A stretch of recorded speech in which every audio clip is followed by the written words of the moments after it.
से निकल रही है। कल हम हिमाचल में होंगे। यात्रा का लक्ष्य हिंदुस्तान में जो नफ़रत फैलाई जा रही है, हिंसा फैलाई जा रही है, उसके खिलाफ खड़ा होना। जो बेरोज़गारी बढ़ती जा रही है, जो महंगाई बढ़ती जा रही है और जो इनकम इनइक्वालिटी बढ़ती जा रही है, उसके खिलाफ हमने ये यात्रा शुरू की और बहुत सफल यात्रा रही है। 2 आंकड़े मुझे आज मिले हैं, मैं आपको बताना चाहता हूँ इनकम इनइक्वालिटी के बारे में। हिंदुस्तान के 21 सबसे अमीर लोगों के पास उतना ही धन है जितना 70 करोड़ हिंदुस्तानियों के पास है, पहला आंकड़ा। और दूसरा आंकड़ा, हिंदुस्तान के सबसे अमीर 1% के पास उतना ही पैसा है, नहीं, हिंदुस्तान के सबसे अमीर 1% के पास हिंदुस्तान का 40% धन है। तो ये हिंदुस्तान की जो इनइक्वालिटी है उसके आंकड़े हैं और इन चीज़ों के खिलाफ हमने ये यात्रा शुरू की है। अब आप सवाल पूछिए। राहुल जी के जो आंकड़े बोले हैं अभी, वो स्लाइड पर दिखाया गया है। अमीर और गरीबी के बीच में जो विषमताएं हैं जो पिछले 8 साल में बढ़े हैं, उसका एक दृश्य और जो आंकड़े हैं अभी अभी इन्होंने बताया वो आपके सामने हैं। पहला सवाल अजीत से बलविंदर, माइक दीजिएगा।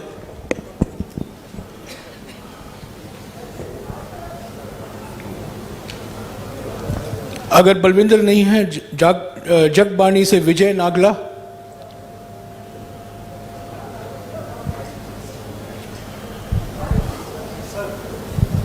सर 1 मिनट यार, I am going in order, please relax. Sir, जो आपका प्रयास है लोगों को जोड़ने का, वो एक प्रशंसनीय कदम है। और मैं चाहता हूं कि जो ईवीएम पर जो लोगों में धारणा है कि ईवीएम के कारण कांग्रेस पुनः सत्ता पे नहीं आ सकती, क्या आप ईवीएम पर भी कोई फैसला लेना लोगे, ऐसा कि जिससे लोगों के जो धारणा बनी हुई है कि ईवीएम, जब तक ईवीएम रहेगी कांग्रेस कभी सत्ता में वापस नहीं आ सकती? ईवीएम की बात विपक्ष ने हमने 2-3 बार करी है और वो चर्चा चल रही है, मगर ईवीएम सिर्फ एक एलिमेंट है। जैसे मैंने पहले भी कहा है,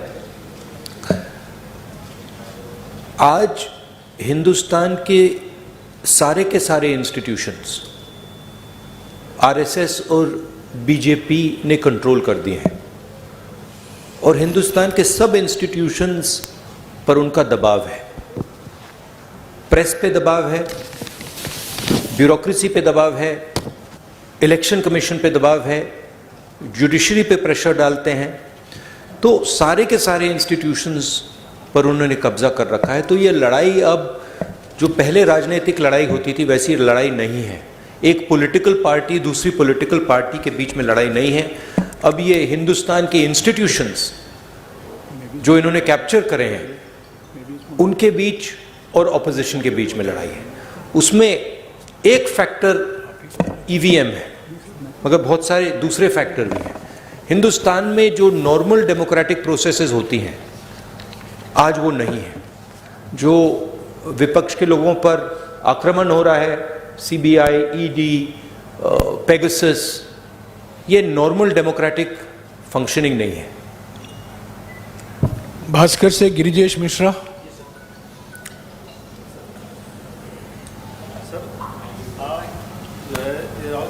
कहते रहे कि यह यात्रा सियासी नहीं है, नफरत, बेरोजगारी।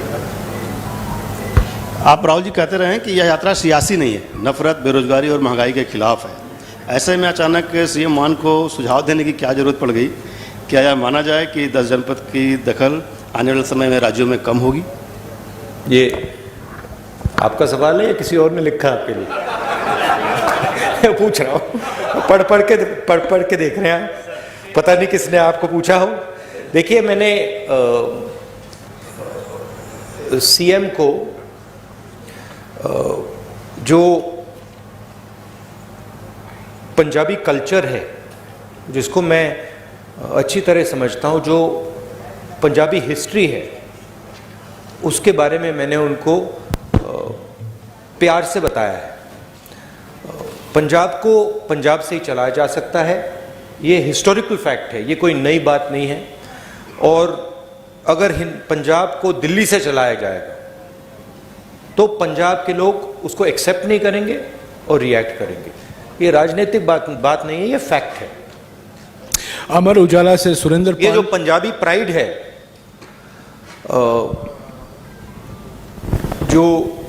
जो पंजाबी सेल्फ बिलीफ है, कॉन्फिडेंस है, प्राइड है, वो इस चीज को कभी एक्सेप्ट नहीं करेगी। और इसको हमने जनरली कांग्रेस पार्टी में हमने इसको रिस्पेक्ट किया है। अमर उजाला से सुरेंद्र पाल।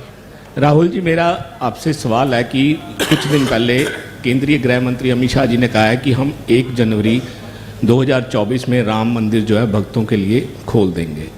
तो एक फिर वो देश जो है 2024 में चुनाव भी है, polarisation definitely they will take advantage for the polarisation of vote, जैसे आपकी और आपकी टीम कहती है। How will you face that wave and what is your strategy? They will divide the country, they will spread hatred in the country. हम नफरत के बाजार में मोहब्बत की दुकान खोलते जाएंगे। बहुत सारी दुकानें खुल रही हैं मोहब्बत की, तो हम ये अपना काम करते जाएंगे, वो उनका काम करेंगे। हिंदुस्तान की जो संस्कृति है, हिंदुस्तान का कल्चर है, भाईचारे का है, मोहब्बत का है, जीत मोहब्बत की होगी। ट्रिब्यून से दीप कमल। राहुल जी, माय क्वेश्चन, हाँ जी, in 2022 many BJP many leaders from Congress have gone to BJP, and do you think there's a leadership crisis left in the party, and what role do you think Mr. Sidhu will have once he's out of his judicial custody? I think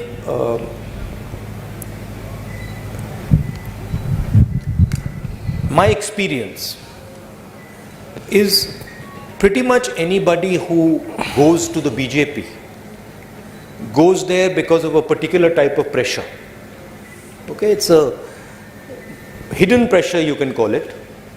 It is generally a result of, pressure from the CBI, pressure from the ED, pressure from cases, pressure from corruption.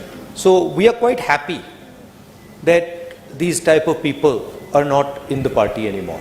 And I think as far as the party is concerned, what I've seen on the street is tremendous enthusiasm, extremely dynamic workers, and a mix of senior and young leaders. So what I see in the Congress party is extremely capable leadership all the way from the top to the worker level. So I'm not worried about that. In fact, I'm quite happy that some of the sort of riffraff has gone somewhere else. Hindustan Times से Harpreet Kaur. No supplementary, please, madam. Please sit down. Harpreet Kaur. Everybody will have a role. Everybody will have a role to play. We are a democratic party. We like to involve all people and function together. Hindustan Times से हरप्रीत कौर नहीं आई है, आई है। I want to ask about the security lapses during your yatra. Even today we heard that there was some lapse. So what you have to say about that? What lapse was there today? Somebody came from the crowd. Someone came to hug me. I don't know why you're calling that a lapse. I think the person was, he was checked by the security people. He was a bit overexcited. It's not a problem. It happens quite often. The PCC president has already issued a statement on this incident, which you call a lapse. It's not a lapse. Indian Express, Navjeevan Gopal. There's quite a lot of enthusiasm in the yatra. Many people get overexcited, and that was a case where he was a bit extra charged up. So there's no problem. It's happened many times before. I wouldn't call that a security lapse. Indian Express से Navjeevan Gopal.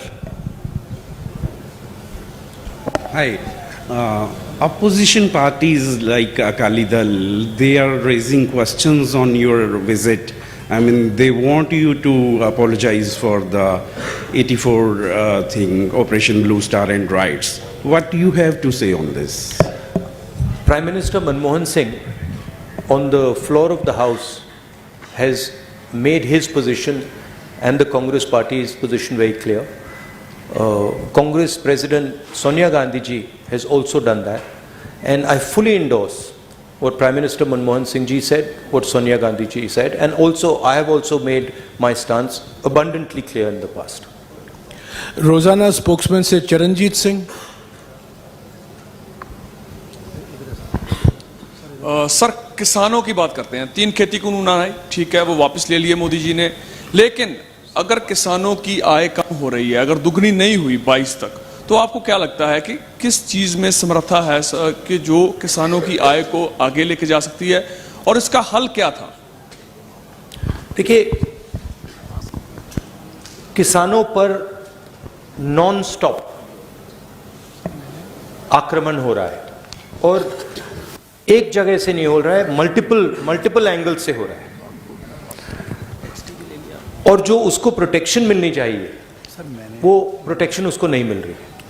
UPA के समय हमने protection दी थी, कर्जा माफ किया था, MSP थी, अलग अलग हमारे अप्रोचेस थे, मगर मैं ये भी कह सकता हूं कि शायद हमने भी जितना करना था हमने नहीं किया, उससे ज्यादा करना चाहिए था, क्योंकि किसान देश को भोजन देता है।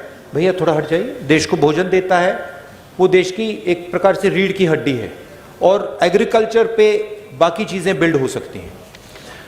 तो चाहे हमारी यहां सरकार आए, चाहे यूपीए जैसी सेंटर में हमारी सरकार आए, kisan will be our central focus. उसकी हम प्रोटेक्शन करेंगे। हमने न्याय योजना की बात की थी, जो मिनिमम इनकम गारंटी सबसे गरीब लोगों के लिए, वो किसानों को, गरीब किसानों को मिलेगी। तो हमारा विजन एग्रीकल्चरल सेंट्रिक है, और हम चाहते हैं कि एग्रीकल्चरल सेक्टर में टेक्नोलॉजी जाए, कोल्ड चेन्स बने, एग्रीकल्चरल स्ट्रक्चर में जॉब्स क्रिएट हों। तो हमारी स्ट्रेटजी का सेंट्रल पीस है।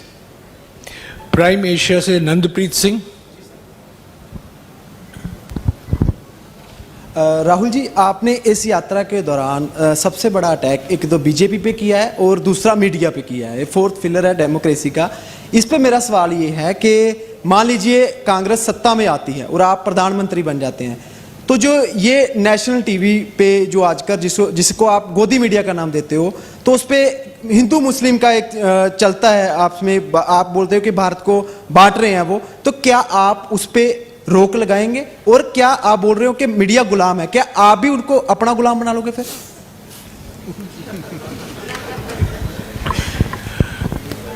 वो गुलाम नहीं मानेंगे, आजाद मानेंगे। नहीं, देखिए, नहीं, मैंने गोदी मीडिया तो कभी नहीं कहा है, वो मेरा फ्रेज नहीं है। मैं ये जरूर कहता हूं कि मीडिया को कंट्रोल किया जाता है, मीडिया पे प्रेशर डाला जाता है। मैं ये भी कहता हूं कि जो आप जैसे रिपोर्टर्स हैं, आपकी इतनी गलती नहीं है, आप पर कंस्ट्रेंट्स हैं, आपके जो मालिक आपको कहते हैं वो आपको करना पड़ता है, और जो आपकी भावनाएं हैं उनको मैं समझता हूं, क्योंकि आप आके मुझे बोलते हो, जो आपको देश के बारे में लगता है मैं जानता हूं। तो मैं आपकी क्रिटिसिज्म नहीं कर रहा हूं, जो मीडिया का स्ट्रक्चर है उसकी मैं क्रिटिसिज्म कर रहा हूं। कांग्रेस पार्टी की फिलॉसफी इंडिपेंडेंट मीडिया की फिलॉसफी है, कांग्रेस पार्टी की फिलॉसफी इंडिपेंडेंट इंस्टीट्यूशंस की फिलॉसफी है। मैं आपको बताऊं, अगर कांग्रेस पार्टी ये करना भी चाहे कि हम मीडिया को, मतलब जैसे आपने कहा, अपना बना दो, हमारे में वो कैपेबिलिटी नहीं है, हम उसको इंप्लीमेंट ही नहीं कर सकते, क्योंकि हमारा स्ट्रक्चर उतना सेंट्रलाइज नहीं है बीजेपी जितना। तो हम इंडिपेंडेंट मीडिया चाहते हैं, फेयर मीडिया चाहते हैं, और जो मीडिया में नफरत फैलाई जाती है और वो फैलाई जाती है, और जो मीडिया डिस्ट्रैक्शन का रोल प्ले कर रहा है, जैसे मैंने अपने भाषण में कहा था, जब कोई जेब कतरा आता है तो अकेला नहीं आता, 2-3 लोग आते हैं, एक ध्यान को उधर ले जाता है और फिर जेब काटी जाती है। तो इनएडवर्टेंटली वो आप रोल प्ले कर रहे हो, आप लोग नहीं, बट आपका जो स्ट्रक्चर है, आप लोग डिस्ट्रैक्ट करते हो। आप लोग कहते हो देखो हिंदू मुस्लिम, ऐश्वर्या राय, शाहरुख खान, बॉलीवुड, तेंदुलकर, उधर देखो, और इधर मतलब किसान की लूट हो रही है, छोटे व्यापारी मारे जा रहे हैं, इनइक्वालिटी बढ़ती जा रही है। तो आपका रोल डिस्ट्रैक्शन का रोल है, आपका रोल वॉचडॉग का रोल होना चाहिए। जैसे हमने ये जो आंकड़े लगाए हैं, इसके बारे में आपने कोई सवाल ही नहीं पूछा। एक्चुअली ये सबसे जरूरी सवाल है, ऐश्वर्या राय से, शाहरुख खान से, ये जरूरी सवाल है, मगर आप लोग ये पूछते नहीं हो। आपकी गलती नहीं है, शायद आप पूछते, अगर आपको छूट दी जाती है आप पूछते, but your role is that वो watchdog. And what are the type of issues you should be raising? Farmers issues, employment issues. अखबार में एम्प्लॉयमेंट की बात तो पढ़ने को नहीं मिलती, स्मॉल स्केल इंडस्ट्रीज की बात तो सुनाई नहीं देती। लुधियाना में जो मतलब पूरा इंडस्ट्री खत्म हो गई, उसके बारे में सुनाई नहीं देता। तो that is the type of media we would like, a media that puts pressure on the government on key issues. You are for a Congress government, you are feedback channel. We want you to give us pressure on important things, on things like income inequality, on things like hatred, on things like anger, on things like farmers, on things like unemployed youngsters. That's your role, and that's the role we would like you to play. Not किसी ने मुझे बहुत मजेदार कहानी बताई, मैं पता नहीं बोलना चाहिए,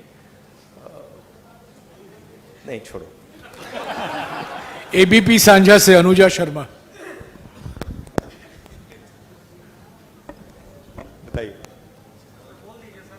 नहीं, अभी समय वक्त नहीं है, प्लीज बोलने दीजिए, सवाल करने दीजिए। या अनुजा। सर, भारत जोड़ो के लिए आप चल रहे हैं, भारत जोड़ो यात्रा कर रहे हैं, क्या कांग्रेस परिवार को जोड़ने के लिए भी आप आगे हाथ बढ़ाएंगे? वरुण गांधी आपके भाई हैं, क्या उनसे भी मिलकर चलने की बात की जाएगी? आप पहल करेंगे उनसे मिलने की? क्योंकि पानीपत में आपने एक स्टोरी सुनाई थी कि 2 भाई जो बहुत देर से बात नहीं कर रहे थे वो भी मिल गए। आप वरुण गांधी से मिलेंगे? देखिए, वो बीजेपी में हैं, शायद अगर वो यहाँ चलेंगे उनको प्रॉब्लम हो जाएगी, मगर मेरी विचारधारा उनकी विचारधारा से नहीं मिलती। मेरी विचारधारा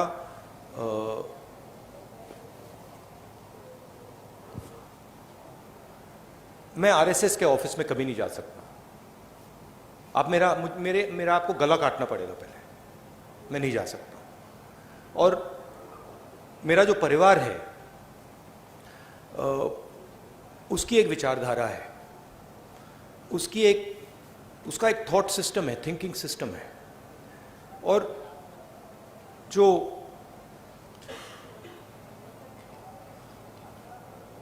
वरुण है, उन्होंने एक समय, शायद आज भी, उस विचारधारा को अपनाया और उस विचारधारा को अपना बनाया। तो मैं उस बात को एक्सेप्ट नहीं कर सकता। मैं जरूर प्यार से मिल सकता हूं, गले लग सकता हूं, मगर उस विचारधारा को मैं एक्सेप्ट नहीं कर सकता, कर नहीं सकता, इम्पॉसिबल है मेरे लिए। वो अलग रिश्ते होते हैं, बट मेरा पॉइंट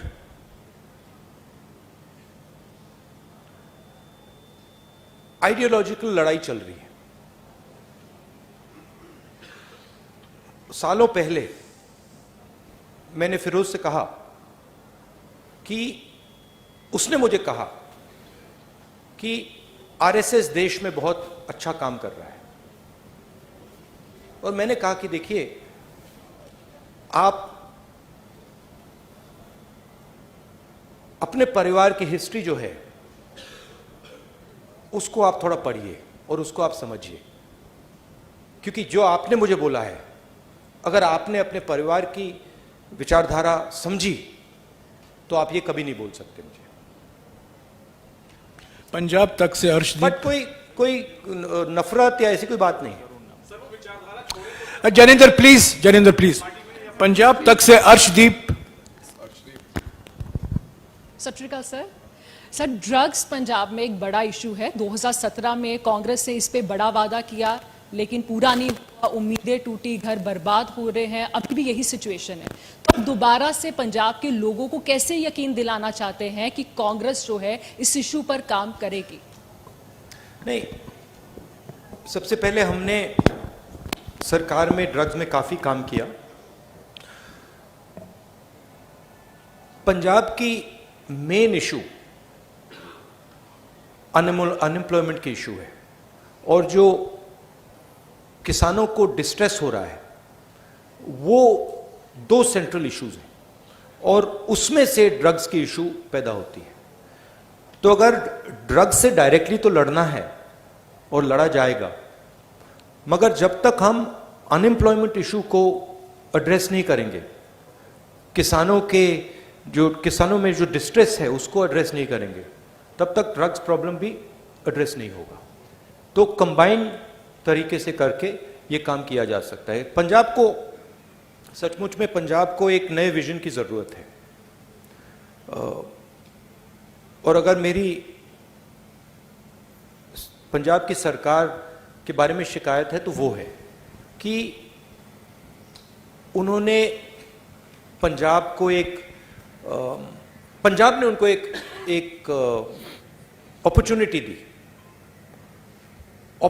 दी, पंजाब को विजन देने की दी, और सरकार पंजाब को विजन दे नहीं पा रही।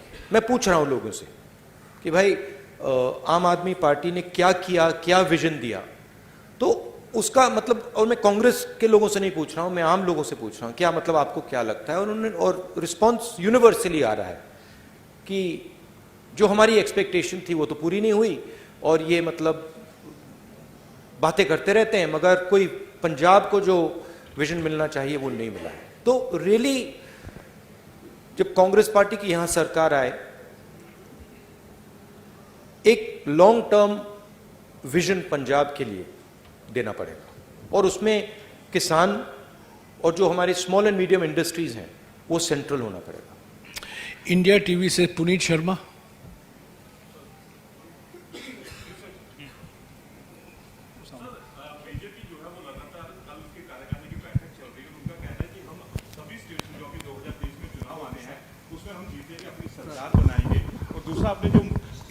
एक सवाल ऑल पार्टी मीटिंग जो आपने बुलाई है, क्या उसमें सभी लोग आ रहे हैं या फिर यूपी की तरह उसमें भी कुछ लोग शामिल नहीं होंगे? नहीं, देखिए, बीजेपी ये तो नहीं कहेगी कि हम सब चुनाव हारेंगे। उनको तो यही कहना है कि हम सब चुनाव जीतेंगे, उनकी तो और कोई चॉइस नहीं है। बट जो देश में माहौल तैयार हो रहा है, जो खास तौर से जो इकोनॉमिक डिस्ट्रेस है, जो अनएम्प्लॉयमेंट है, जो प्राइस राइज है, उससे बीजेपी को जबरदस्त चोट लगेगी। That is abundantly clear. और मैं मतलब निकला हूं, सड़क पे चलकर निकला हूं, मध्य प्रदेश से मैं निकला हूं, बाकी स्टेट से, कर्नाटक से, ये तो क्लियर है कि बीजेपी के खिलाफ काफी गुस्सा है। सनमार्ग से कनिका।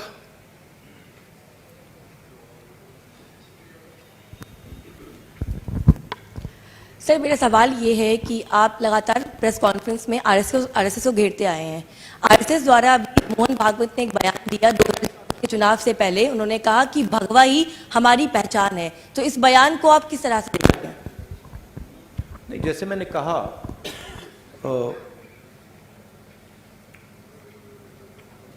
हिंदू धर्म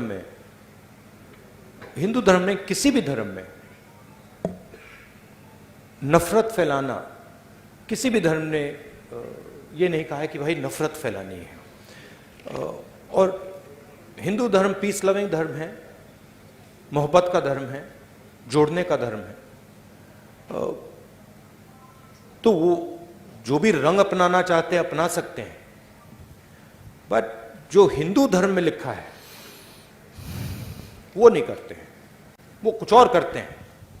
क्योंकि हिंदू धर्म में ये नहीं लिखा है कि लोगों को धमकाना चाहिए, डराना चाहिए, मारना चाहिए। हिंदू धर्म में ये नहीं लिखा। तो जो भी रंग अपनाना चाहते हैं अपना सकते हैं, बट जो हिंदू धर्म में लिखा है, और मैंने पढ़ा है, काफी पढ़ा है, वो ये नहीं करते हैं, वो कुछ और कर रहे हैं। न्यूज़ 11 भारत से अमर सिंह।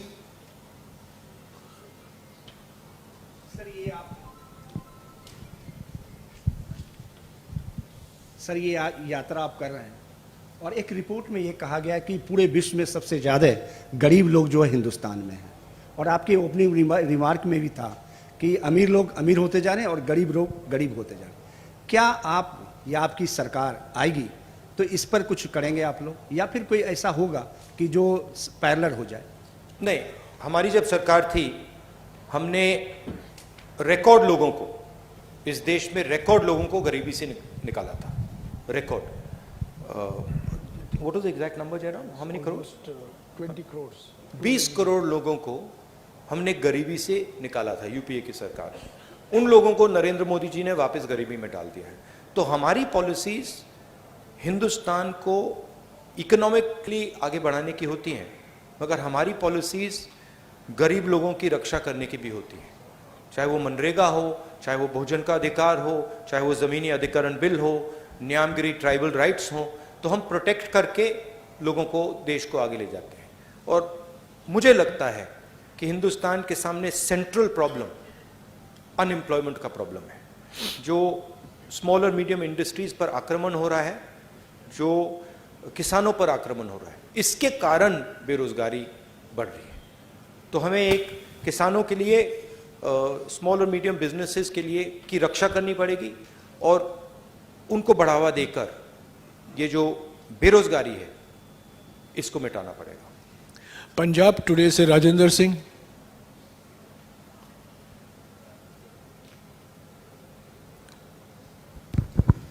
नमस्कार जी, मेरा एक सवाल है जी। ਭਾਰਤ ਜੋੜੋ ਯਾਤਰਾ ਜਿਹੜੀ ਆ ਗਰੀਬੀ ਨੂੰ ਲੈ ਕੇ, ਭਾਰਤ ਜੋੜੋ ਯਾਤਰਾ ਜਿਹੜੀ ਆ ਇਹ ਮਹਿੰਗਾਈ ਨੂੰ ਲੈ ਕੇ ਕੱਢੀ ਆ ਤੁਸੀਂ, ਪਰ ਹਿਮਾਚਲ ਦੇ ਵਿੱਚ ਜਿਹੜੀ ਤੁਹਾਡੀ ਸਰਕਾਰ ਆ 3 ਰੁਪਏ ਪ੍ਰਤੀ ਲੀਟਰ ਡੀਜ਼ਲ ਪੈਟਰੋਲ ਮਹਿੰਗਾ ਕੀਤਾ, ਉੱਤੇ ਕੀ ਕਹੋਗੇ ਸਰ? हिमाचल महंगाई को लेकर आपने यात्रा शुरू की है, लेकिन हिमाचल में 3 रुपए लीटर जो आपका पेट्रोल डीजल महंगा है, उसको लेकर क्या नई सरकार? हाँ, तो देखिए हमारे सिस्टम में जो स्टेट होता है, जो चीफ मिनिस्टर होता है, उसको हम इंडिपेंडेंस देते हैं और उस पर हम जनरली दबाव नहीं डालते हैं। जैसे मैंने आपको पहले भी कहा था, जब यहाँ पे पंजाब का चीफ मिनिस्टर थे कांग्रेस पार्टी के, तो हम उनको जनरली इंडिपेंडेंस देते थे। हिमाचल प्रदेश में नई सरकार बनी है, थोड़ा उनको टाइम दीजिए, वो डेफिनेटली प्रो पुअर पॉलिसीज़ वहाँ पे लाएंगे, डेफिनेटली वहाँ पे प्रो किसान पॉलिसीज़ वो लाएंगे। डेली पोस्ट से Mandeep Singh.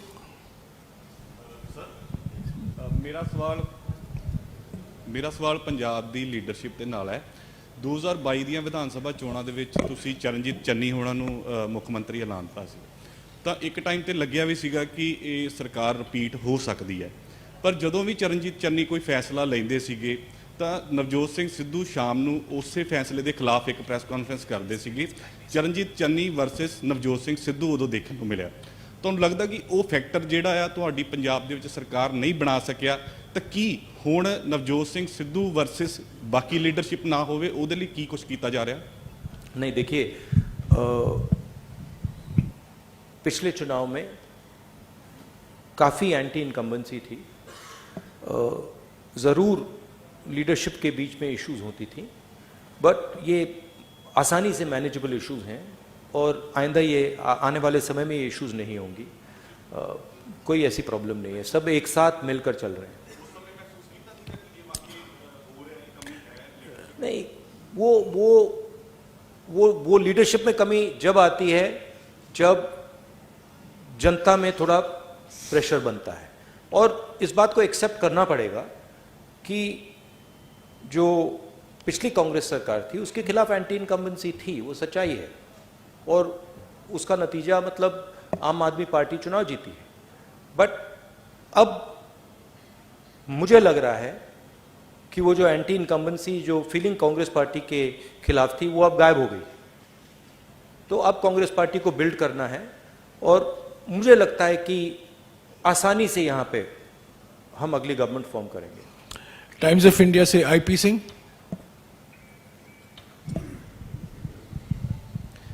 Yeah, Mr. Gandhi, it seemed that you were trying for, you spoke about Punjab, the Punjabi pride and its history.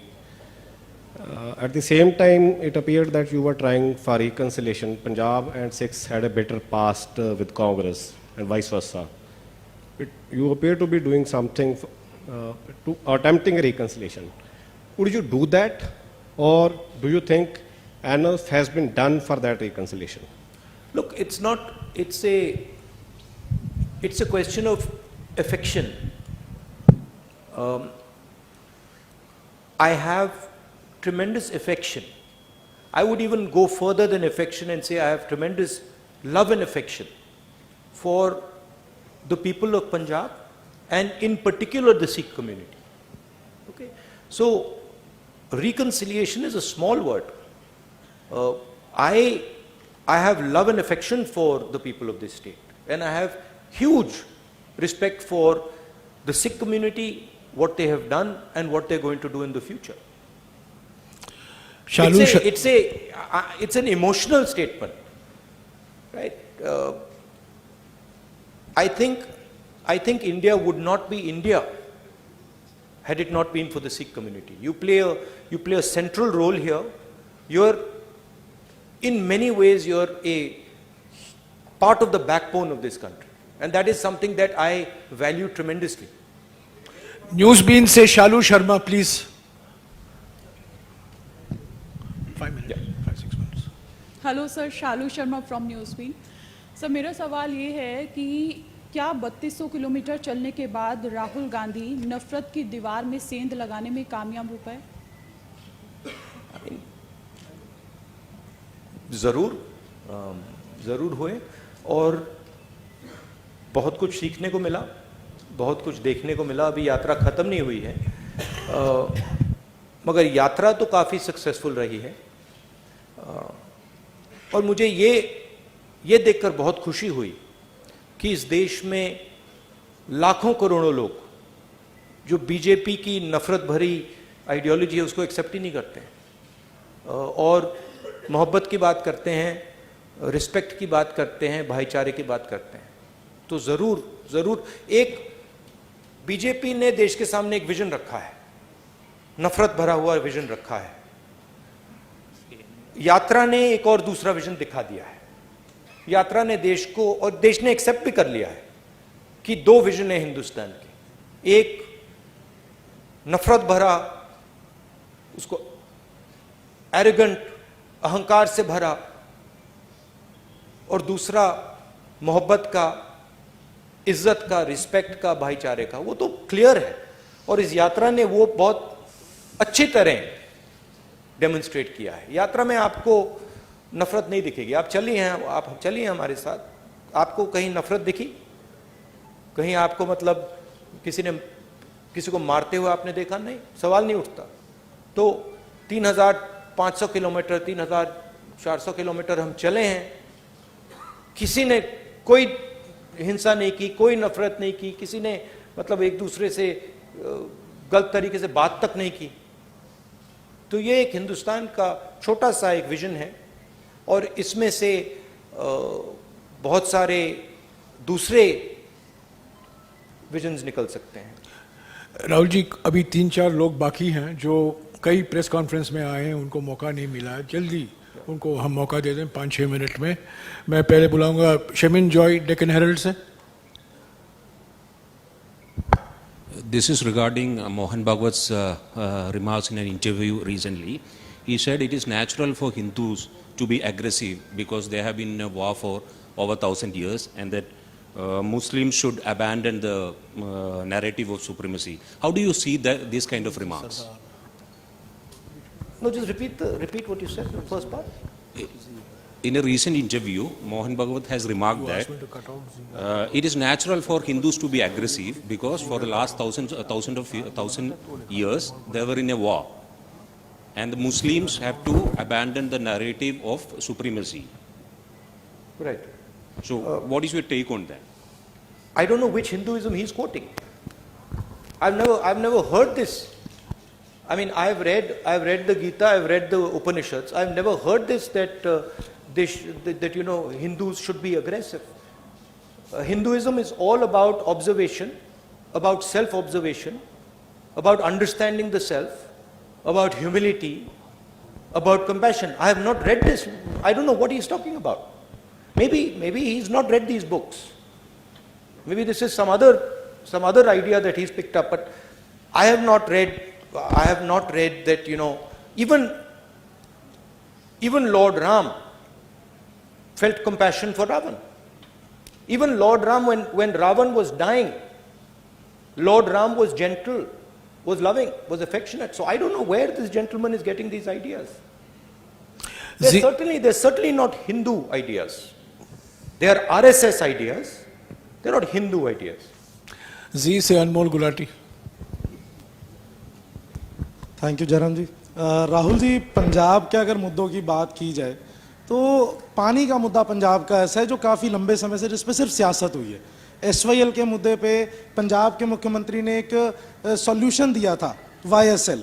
तो क्या आपको लगता है YSL जो की है ये सही सॉल्यूशन है? एंड एक छोटा सा साथ में एक सप्लीमेंट्री नहीं होगा छोटा सा. These are extremely complicated matters that are not to be discussed lightly in a press conference like this. The aim of this press conference is Bharat Jodo Yatra, and these are attempts at distracting the narrative, and I'm not going to respond to it. Sir, आपके दस्तार पे Soni Mishra from The Week, आपको जवाब मिल गया है. Soni Mishra from The week.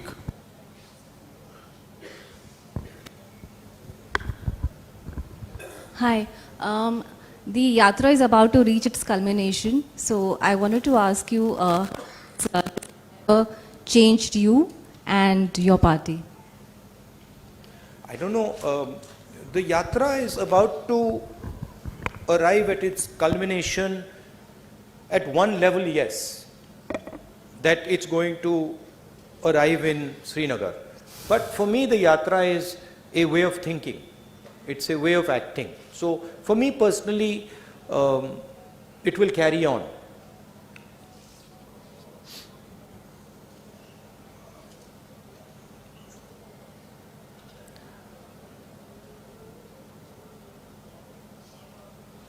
For me, walking across this country has been an extremely humbling experience.